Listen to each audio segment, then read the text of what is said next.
I wanted to talk about on this common pitfalls that we see in training, because I know we've talked about it offline and stuff, is intensity distribution. Oh yeah, And I that's a give good one. this one example. Oh my God, it's so good. I give this one example. This is probably going back a year, 2 years ago. I had a new athlete reach out, was looking to be coached by me. And I was like, okay, like, what does your training look like right now? Just to get a general sense, how many days a week are you running? What's your average weekly volume? Kind of what's your familiarity with different, like, sort of workouts? And this person said to me, okay, I do a tempo session on Tuesday, I do a medium long run on Wednesday, and I do hill sprints on Thursday. And I'm just like, there are 7 days in the week. And those are three, fairly intense or big things stacked back to back to back days.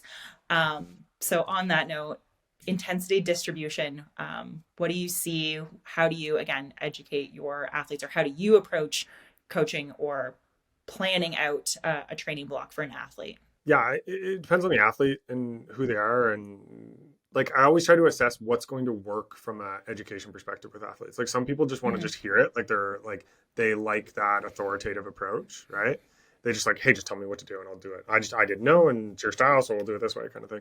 And then Mm-hmm. there's other athletes you have to like reason with and understand their logic is an emotional thing. Like, do they have a belief that they have to do this, right? So sometimes you have Mm-hmm. to dispel the belief, right? In a nice way, obviously. And others, like, they want the education, they want the why, right? Mm-hmm. And so I have some like slide decks that I have from when I used to do coaching certification where I have pictures that I just pull up and I'll show them. And like one of them is this like, graph of VO2 max. And it's like, the percentage of VO2 max gains that's get from high intensity work is like this, and the percent from base work is like this.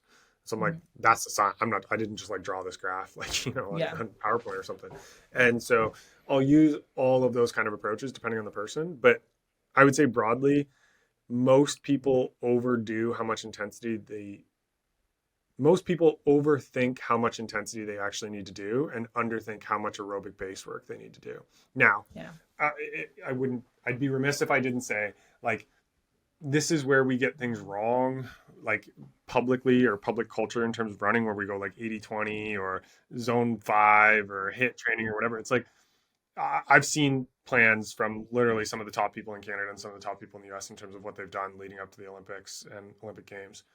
Mm-hmm. Not a single one of them goes, oh, I was 81% on my zone 2 stuff this week, or Yeah. 22% on my higher than zone 2 stuff, or looks at it and goes like, I don't think I did enough hit training, right? And so I'm not picking on any of those methodologies. They have their place and they have their timing, but rather that good coaching is the science of blending all of that and the art of making it happen to the person.